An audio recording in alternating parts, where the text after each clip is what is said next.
Welcome back to my channel. Today we're going to be looking at blood moon tales.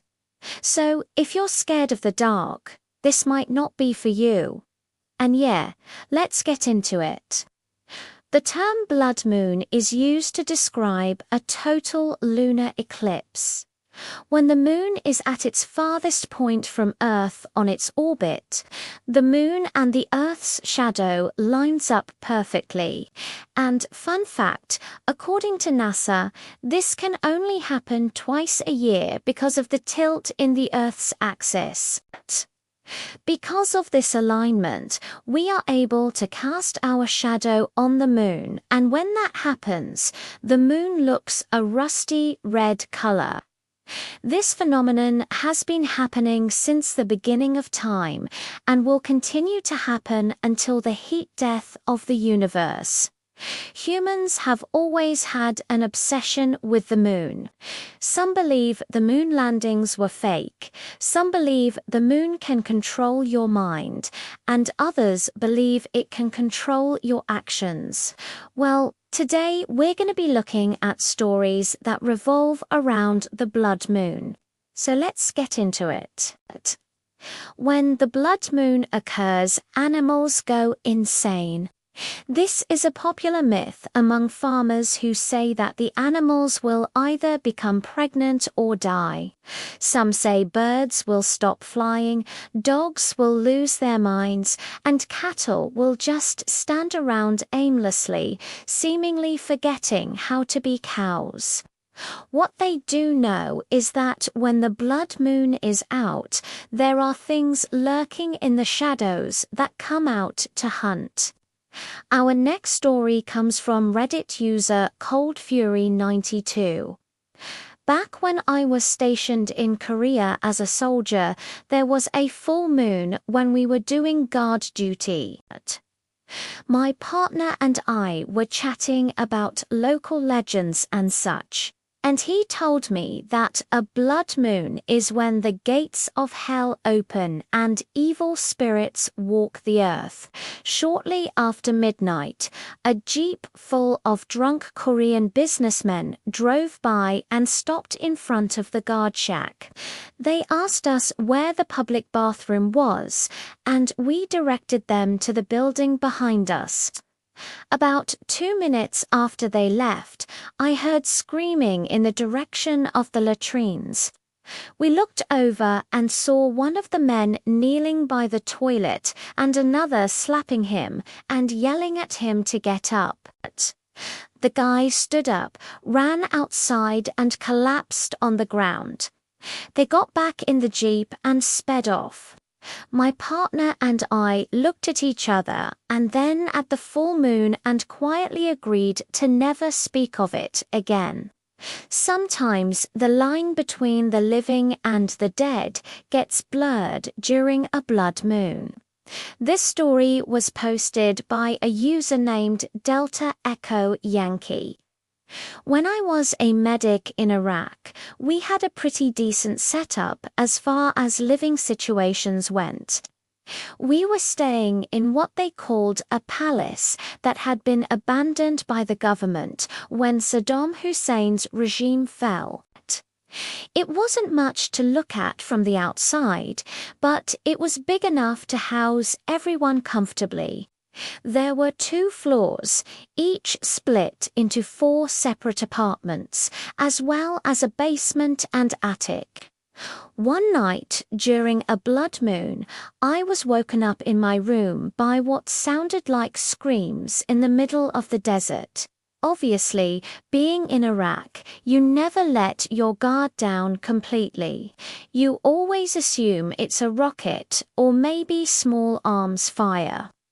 I could hear my friends in the neighboring rooms stirring as well, talking softly and wondering what it was. A few minutes passed and everything went quiet again, just before going back to sleep. I happened to glance out my window and noticed a weird orange glow coming from the basement windows. Thinking nothing of it, I turned away and tried to forget about it. In the morning after, of course, not sleeping at all, I went downstairs to investigate. I figured maybe something had started on fire in the basement, perhaps an electrical problem. I wasn't too concerned, so I didn't grab anyone else. As I came around the corner and entered the basement, I noticed the door to the supply closet was slightly ajar. Maybe someone had left it open, but I remember thinking it was strange that no one would do that because the basement flooded whenever it rained, so everything stored down there was in plastic bins. So I opened the door to investigate further. I found that the closet was completely empty. Nothing was inside, and all the bins had been pulled out and placed neatly in a row against the wall. Now, even though I am a firm non-believer in ghosts, this place was full of them. Everyone there had a story. There were constant reports of doors opening and closing, objects moving, lights flickering, etc.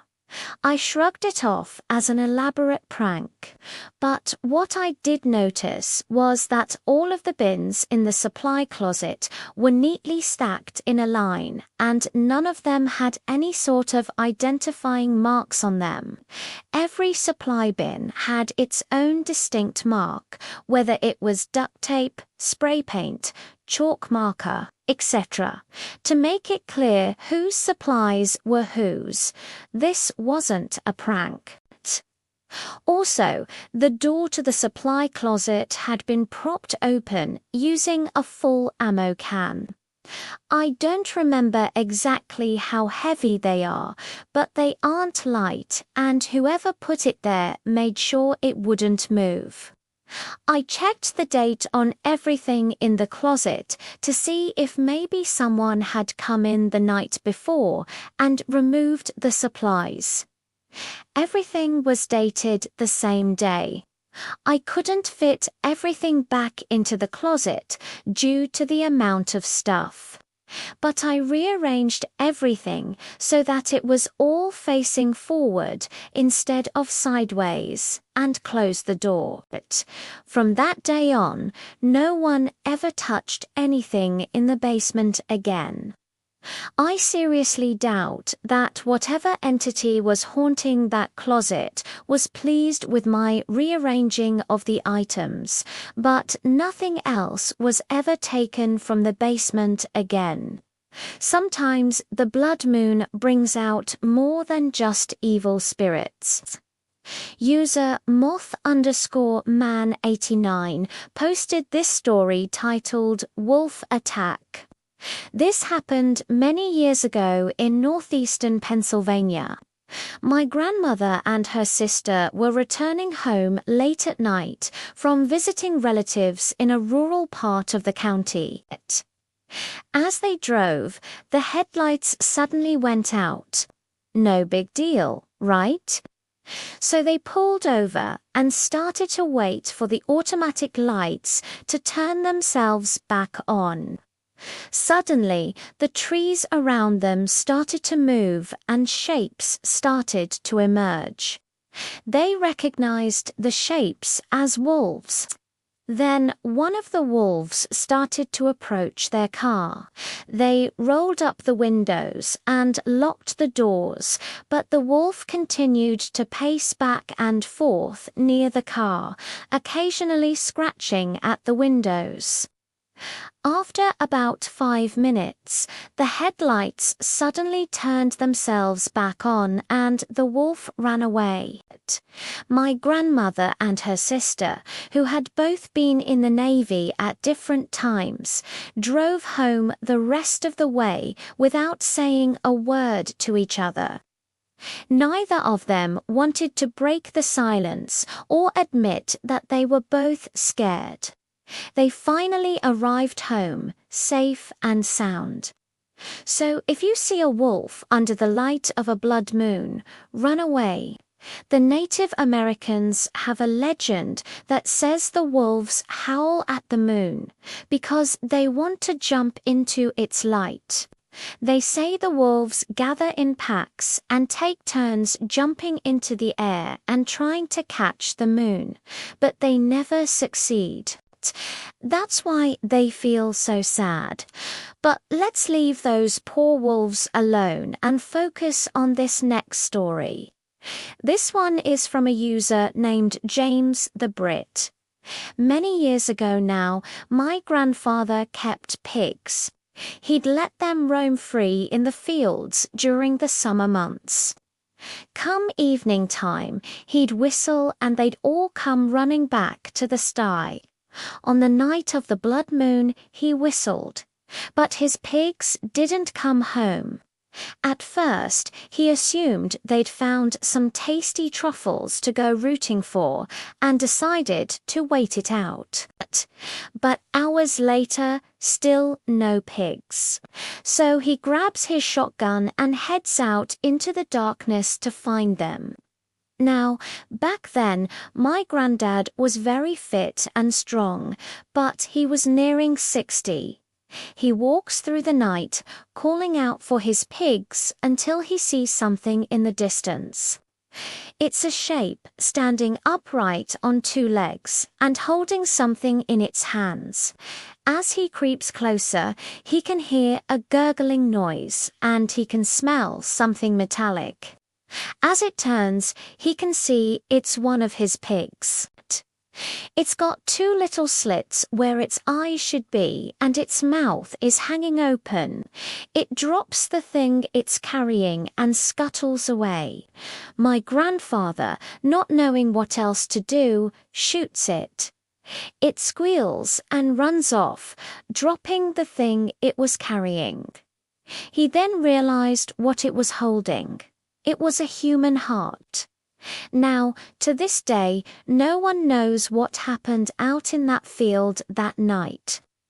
But many people claim that when a blood moon occurs, the veil between worlds is thin and anything can happen. Thank you guys for watching. If you liked this video, please hit that like button and subscribe for more content. Thank you guys so much for watching, and we'll see you next time.